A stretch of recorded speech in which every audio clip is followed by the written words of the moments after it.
Oi.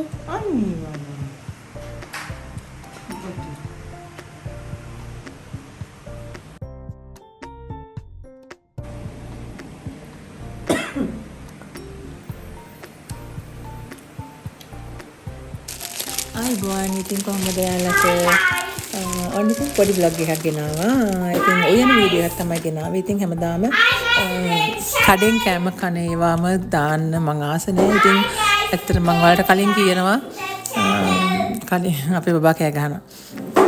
කලින් videos වල මං කියලා තියෙනවා. ඉතින් ගොඩක් ඒවා මතක සටහන් තමයි ඉතින් අප්ලෝඩ් කරන්නේ. ඉතින් පස්සේ බැලුවම සතුටු වෙන්න.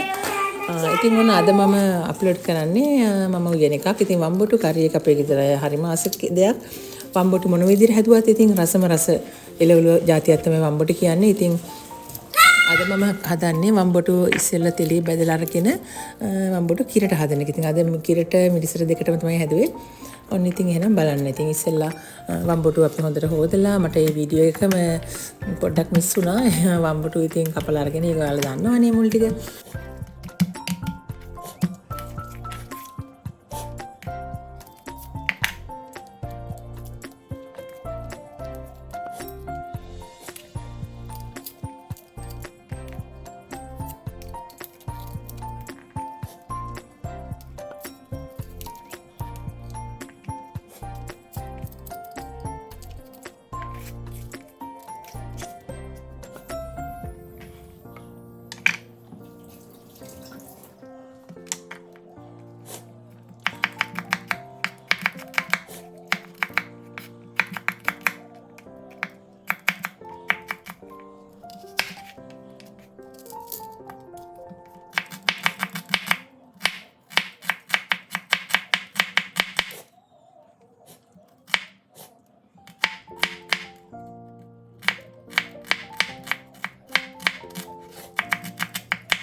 ඉතින් වම්බොටු ටික ඉතින් හොදලා කපලා චූටි කෑලි වලට කපන්නේ අඟල් එකමාර වගේ කෑලි වලට හීනි කෑලි වලට කපා ගන්න. ඉතින් බලාගෙන වම්බොටු කපන්නේ. ඒ ඇතර පණුව ඉන්නවා. පණුව එහෙම කපන්න එපා. චුට්ටක් කපලා බලන්න, ඇරලා බලන්න. ඉතින් වම්බොටු ඒ විදිහට අරගෙන ඊට පස්සේ ටික වෙලාවක් විනාඩි 10ක් 15ක් විතර තියෙන්නලා ඊට පස්සේ අතින් හොඳට මිරිකන්න තදට මිරිකලා පැත්තකින් තියාගන්න. ඊට පස්සේ ඉතින් තෙල් රාජ්‍යයක් ලිපේ තියලා තෙල් ටික හොඳට රත් වෙනකොට වම්බොටු ටික දාන්න. ඉතින් දාලා විනාඩි 15ක් වගේ ටිකක් වැදුනම ඉතින් හොඳට බැදෙන්න ගන්න එපා. බැදුනම ඒක ඇත්තට මේක වෙනම රසක් එන්නේ. ඉතින් අර ඇතුළේ තෙලින් තැම්බුනාම ඒ ප්‍රමාණය ඇති. ඉතින් ඒ ගානට ඔයාලා වම්බොටු ටික බෙද ගන්න. ඔන්න එහෙනම් ඒ ටික තමයි මෙතන පෙන්නන්නේ.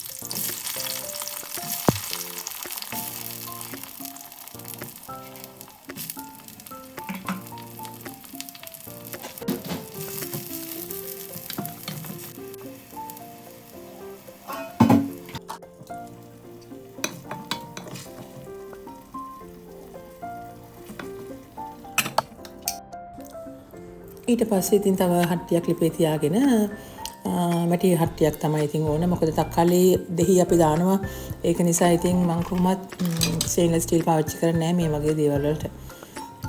ඉතින් මෙතන තෙල රත් වීගෙන එනකොට කරපිංච දාන්න, රම්ප දාන්න. ඉතින් ඔයාලා සාමාන්‍යයෙන් දාන ටික කුල්බල් ටික දාන්න. ඊට පස්සේ රම්ප කරපිංච සුදු ලුණු, රට ලුණු 3-5 ඊට පස්සේ මම නිතර මම පාවිච්චි කරන්නේ මම හදලා ගන්න 3-5 එකක්. ඉතින් මේ දවස්වල ඒක ඉවරලා මට හදාගන්න වෙලාවක් නැහැ. ඒක නිසා ඉතින් කඩේ 3-5 තමයි ඉතින් අද පාවිච්චි කරන්නේ.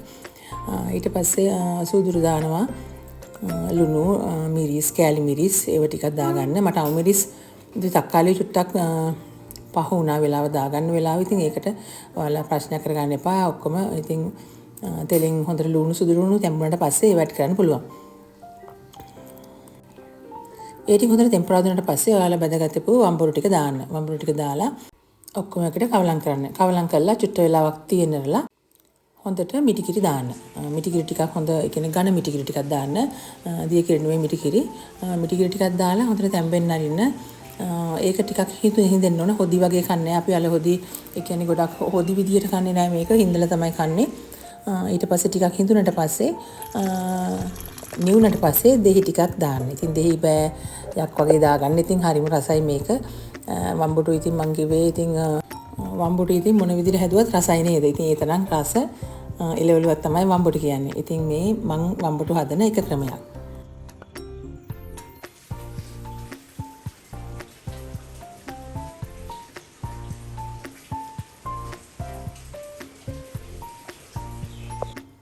මේ තමයි ඉතින් මගේ ලන්ච් එක අද. කීරි සම්බයි රතු මාළුයි. මේ මාළු මේ සප්පරා කියලා තමයි තිබුණේ. සප්පරා කියලා තමයි මේ මාළුවගේ නම. ඒ වුණාට මම සප්පරා වලට ආස නැහැ. මොකද ටිකක් හයියයි මේ මාළුවා. මන් දන්නේ හැදුවට පස්සේ ටිකක් මේ අර තෝර මාළු වගේ සොෆ්ට් නෑ. හපන්න නිකන් කැඩෙන්න ටිකක් අර ටිකක් ඝන බවක් තියෙන ඉතින් ඒකට ආස නැහැ. ඔන්න ඉතින් මගේ වම්පුඩු කරි එක ඊට පස්සේ මගේ මාළු කරි එක ඉතින් මාළු මිරිසට හැදුවේ උදේ ඉන්දියාප්පු වලට හැදුවා අල. ඉතින් ඒ අලත් මම මේකට බෙදාගත්තා. ඉතින් පරිප්පු හැදුවේ නෑ 아무තුවෙන්. ඉතින් අල තිබුණ නිසා. ඊට පස්සේ කංකුම් මං අද මැල්ලුමක් හැදුවා. කංකුම් මැල්ලුම ඉතින් වෙනස් රසක් තියෙන. ඉතින් ගොඩක් වෙලාවට මම තෙල් දාලා තමයි කංකුම් හදන්නේ. ඉතින් අද මට මැල්ලුමක් හදන්න හිතුණා. ඉතින් මෙන්න මේක තමයි අද අපේ ලන්ච් එක.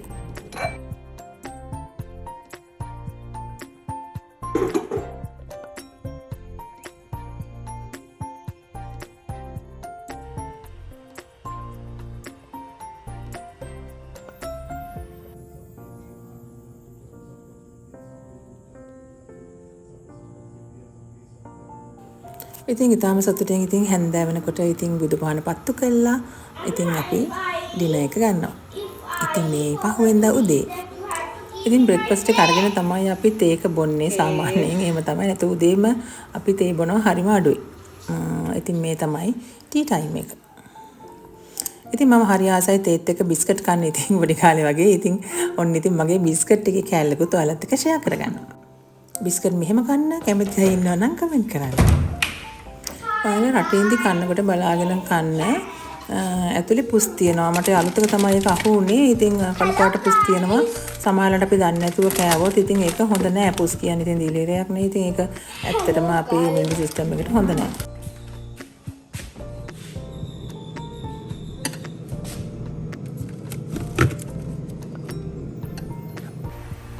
ඉතින් ඔන්න හස්බන්ඩ් ෆ්‍රී වෙලාවක් තිබුණොත් එයා ඉතින් විතර ඉතින් අස් කරන වෙලාවක් හම්බුණොත් ඉතින් මෙන්න මේ විදිය ලස්සනට එයා විතර ටික අසුරනවා. මම දැක්කේ විතරේ ගන්න ගියාට පස්සේ තමයි හරිම ලස්සනට පිළිවෙලට යාගේ වැඩ තියෙන්නේ.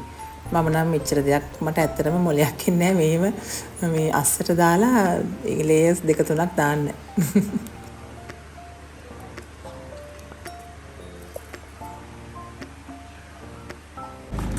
ඔන්න ඉතින් චූටි බබා තාත්තත් එක්ක තමයි ආපිකෝයකට යන්නේ. ආපිකෝයක තියෙන අපේ ගෙදරට පේනවා ආපිකෝය එක. ඉතින් පිටිපස්සේ පැත්තෙන් පේනවා ආපිගේ වහල පේනවා. ඉතින් ඔන්න ඉතින් ඒ යන්නේ ඉතින් මම ටිකක් ලිමිට් කරනවා මේක එපා මේක වෙන දවසට ගමු. ඇත්තටම අපි බබාලට ඉවසීම පුරුදු කරන්නේ ඒකෙන් තමයි නේද. අද ඉල්ලනදී අදම දෙන්න හොඳ නැහැ. නෙක්ස්ට් වීක් අපි ගමු කිව්වම යාළුවෙක් කියලා ඉවසනවා. ඉතින් ඔන්න තාත්තත් එක්ක යන්නේ යාට ඕන දේ වෙලෙම ගන්න. ඉතින් ඔන්න ගොඩක් ඒවා අරන් තිබුණා. ඉතින් මේවා ගන්නේමයි ආයිමත් ගන්නෙ මෙයා.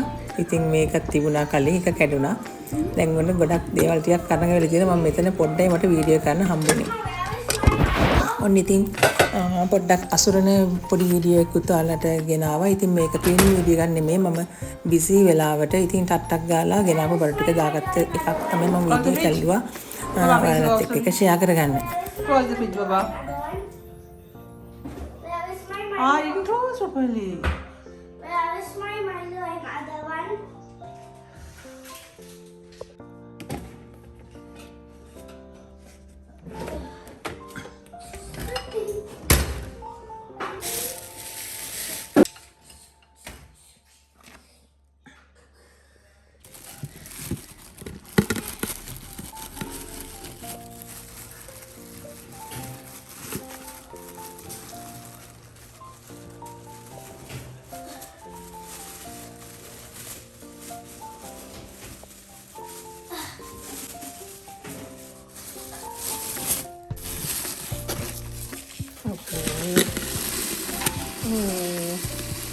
Baba, see, Baba. You break the bag. Sorry. But it's easy to remove. Not easy to do, Baba. Oh, no, don't touch. Baby dark sugar, yes. Because if you break the bag, yes. All fault. I can see that right my leg. Sugar.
No. Why are you applying mommy's sugar? Because it's my hand. No, this is my one.